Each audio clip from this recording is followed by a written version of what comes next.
Magandang araw mga boss. Ang problema ni customer, malakas daw magbawas ng langis itong makina niya. At minsan habang naka-start itong makina, tinanggal niya yung engine cap. Malakas daw yung usok na lumabas na may kaunting talsik ng langis. Start ko na itong makina. Sa kwento nga sa akin ni customer, akala ko blow by na itong makina. Buksan ko muna itong hood mga boss para ma-check ko itong makina niya. Kung totoo ba yung chismis, ipwesto ko muna itong camera para mas masaya. Dahil nga sa itong hood, iaangat ko yan. Napansin ko lang naman dito mga boss, yung tunog ng makina, hindi naman siya maingay. Kung makikita nyo, hindi rin naman siya palyado. Ilapit ko muna itong camera para mas makita natin. Tanggalin ko yung engine cap niyan para makita ko kung may usok nga na lumalabas. Actually mga boss, pati rin sa dipstick may lumalabas na usok. Pero dito muna ako sa engine cap, tanggalin ko yan mga boss. Wow! Meron ngang usok. Ilagay ko itong engine cap mga boss, ipatong ko lang yan. Dapat kung blow by yan, tatalsik yung takip. Eh hindi humihigop pa nga kung makikita nyo, di ba? Ilak ko na itong engine cap niya. At pag nahigpitan ko na itong engine cap, pupunta ko dito sa likuran ng sasakyan ni customer. Silipin ko yung muffler pipe niya. Tingnan ko kung basa na langis yung dulo ng tambucho. Kung makikita nyo nga mga boss, normal na normal lang Wala nga akong makitang usok na kulay itim na lumalabas o kaya man lang kahit kulay puti. Pati yung amoy ng usok na lumalabas dito sa tambucho, normal din naman. Kaya ang hatol ko dito mga boss sa sinasabing blow by na kailangan ibaba makina o kaya itap overhaul, valve seal o kaya piston ring, etc. Ang reason kasi nila kumakain na daw ito ng langis. Hindi kasi yun ang batayan. Paano kung may tagas? Sa bagay, basic lang naman ang alam ko, pwedeng sila yung tama at ako ang mali. Simple lang yan, dadalhin ko yan dun sa tropa kong mekaniko. Sa ngayon kasi mga boss, hindi ako pwedeng gumawa dahil bagong gupit ako, nanghihina ako. Joke! Bagong bunot yung ipin ko. Dalawa yung binunot sa akin at sensitive daw sabi ng doktor, hindi daw ako pwede magbuhat ng mabigat or hindi ako pwedeng magpersa. Actually mga boss, itong kakilala ko, umatras siya para gawin itong sasakyan dahil nga sa pipwede raw na hindi makuha yung problema dahil nga sa nung chinek niya sa dipstick, sa breather at dito sa engine cap nung tinanggal, malakas talaga daw yung usok. Kaya inisip nila na may problema na ito sa makina. Isa pa sa iniisip nila, pwedeng hindi sila bayaran pag hindi nawala yung problema. Kaya ako na yung nakipag-settle sa kanila, sabi ko, problema ko na yun. Basta ang mahalaga dito, kalasin nyo itong mga injector niya, yung 4 na injector. Dahil nga sa hindi ako pwede magpersa at hindi ko ito magagawa. Kailangan na ng customer ko ng sasakyan, kaya ipinasa ko sa kanila yung trabaho at sinabi ko naman na sa paggawa na gagawin nyo, ako yung magdidesisyon para pag nagkaroon ng problema, ako masisisi, hindi kayo. Ang tinitindigan ko kasi dito mga boss, hindi yung kaunting pinag-aralan ko, kundi yung experience ko sa matagal kong paggawa. At pag nagdidesisyon ako mga boss, hindi ko yan sinusolo. Humihingi ako ng tulong sa Diyos. At sa awa niya naman sa akin, tuwing gumagawa ako, hindi niya ako pinababayaan. At marami na akong video na napatunayan sa inyo.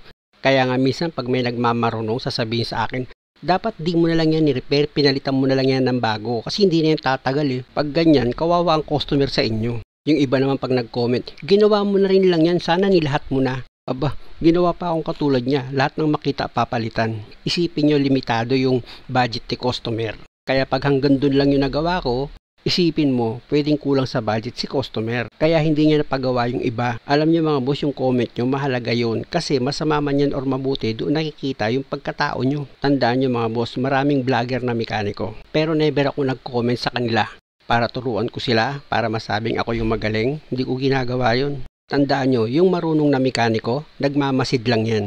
Para pag humatol siya, sigurado, hindi mapapagastos yung customer. Balik na ako sa trabaho mga boss. Dahil nga sa yung 4 na injector nito, tatanggalin, dapat lahat na naka-engage dito sa injector, matanggal mo. Gaya ng injector pipe, tatanggalin mo yun.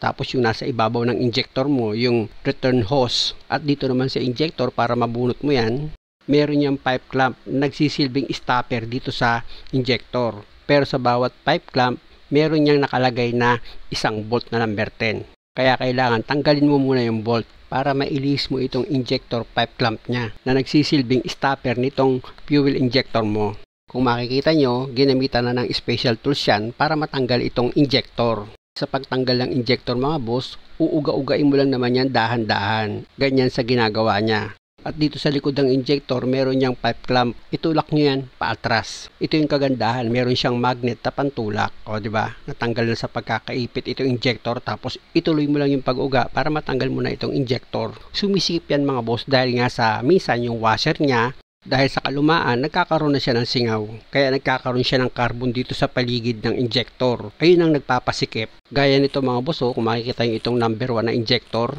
grabe yung carbon na kumapit dyan. Kaya medyo matagal yan nang tinanggal. Dito naman tayo ngayon sa number 2 na injector. Same procedure lang din mga boss, uga-ugain mo, pag maluwag na siya, iangat mo na.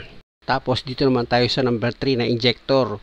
Yung pipe clamp ng injector mga boss, nakita nyo mga boss, diba, itinulak lang gamit yung magnet niya. Tapos ipakapit mo na ulit itong special tools mo dito sa injector, tsaka mo ngayon siya uuga-ugain ulit. Pag medyo lumuwag na yan, pwede mo na ngayon iangat itong injector, o diba, tanggal na ulit. At dahil sa nakaharang itong fuel injector pipe clamp niya, tatanggalin yan mga boss. At dito na tayo sa number 4 na injector. Same procedure ulit mga boss, ipakapit mo ulit itong special tools mo dito sa injector. Pag kumapit na yan, tsaka mo ngayon dahan-dahan ugain itong injector. Ang problema dito sa pang-apat na injector mga boss, grabe yung higpit niyan, yung kapit niya. Kaya mangyayari dyan mga boss, ang gagawin itong nagtatanggal ng injector, sasampa na yan dito sa makina. Gagamit tayo ng persa. Tandaan nyo mga boss, edited itong video. Kaya wag nyong isiping sandali lang natanggal itong 4 na fuel injector.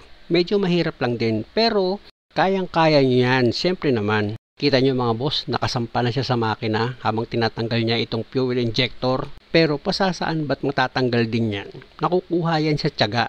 2017 mga boss, nang pinalitan ko ito ng valve cover gasket, 2 araw ko yung ginawa. Alam nyo kung bakit? Sobrang kapit itong fuel injector niya. Kaya meron akong puller niyan eh. O kita nyo mga boss, natanggal na itong fuel injector ni customer. O diba? Tanggal na siya. Ngayon ang tanong, bakit ko pinatanggal yung 4 na fuel injector? Dahil ang subject ko dyan mga boss, yung washer nitong fuel injector.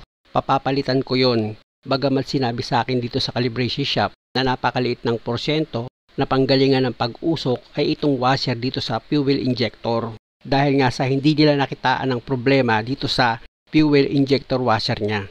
Pwede naman yun dahil nga sa opinion nila yun. Kaya lang may kanya-kanya naman tayong experience sa paggawa. Kaya tuloy lang ang trabaho. Ganun pa man mga boss, recommended ko pa rin sila. Itong Carlito Oliva Diesel Calibration Shop. Dito yan sa Buting Pasig. Kasi hindi sila mapagsamantala.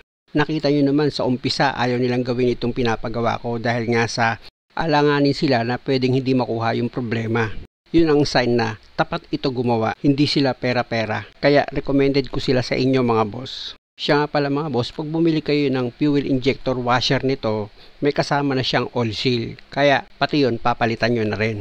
At yung pagbabawas ng langis dito sa makina mga boss, nakita ko na rin. Andito lang pala sa valve cover gasket niya. Kung makikita nyo, ayan oh. Oh, ang daming tagas eh. Oh, ang lakas ng tagas nyo. Talagang wet na wet pa siya. At dahil sa nakita ko na yung tagas ng langis, ipapatanggal ko ngayon itong valve cover para yung gasket niyan mapalitan. Alam nyo mga boss, dito sa valve cover, pati sa injector, karamihan sa bolt and nut niyan, number 10 lang. Kaya kung ganitong klase yung sasakyan nyo at kayo ang mag-DIY, hindi naman kayo masyadong persado at mahirapan. At sa pagtanggal naman ng valve cover nito mga boss, madali lang naman yan.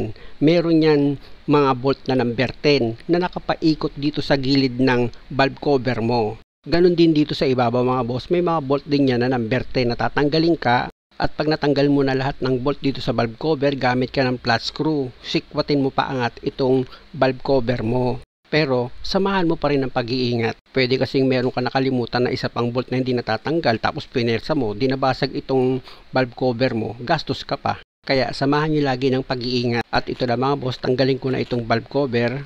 Kaya palilinisan ko na yan. Tapos yung gasket niya, magpapabili na ako kay customer. Muli mga boss, dahil sa mahaba itong video, abangan nyo sa part 2 para malaman nyo kung nawala yung problema or hindi. At sana lang mga boss, pa-like and subscribe naman itong channel ko kung okay lang sa inyo. Salamat!